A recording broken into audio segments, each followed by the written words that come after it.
consulta me sincero con mi médico. Le cuento mi problema, mi puta adicción al químico. Pienso que con tanto problema, tía, es lógico que esté enganchado a este puto jodido psicotrópico. Entro a la consulta, me sincero con mi médico. Le cuento mi problema, mi puta adicción al químico. Pienso que con tanto problema, tía, es lógico que esté enganchado a este puto jodido psicotrópico. Solo leer el cogollo me resulta erótico. Cuando estoy de bajón soy un chico antipático. Me siento duro como el cemento, no miento. Muchas veces blando como el puto plástico.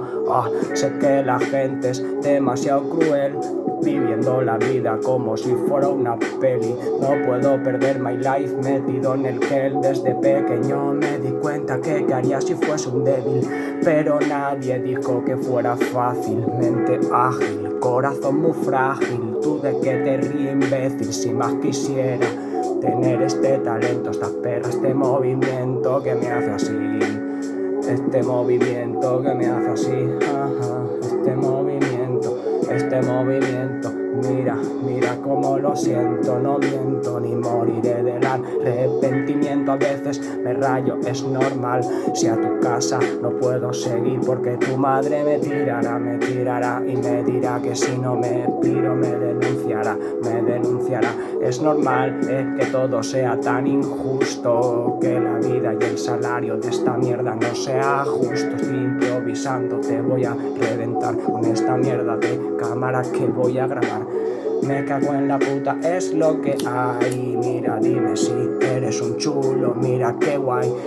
Cada uno va a su puta bola. Me da igual que tu novia sea la más chula, la más mongola. Se quedará bailando ella sola en la esquina como en la esquina yo le invito a un ron con cola y le digo que su novio no mola, como le trata, y él las matas callando, y tú estás sufriendo. Yo aquí lo estoy viendo y tú nada de eso me estás contando. Me estás contando tu vida si es una mierda.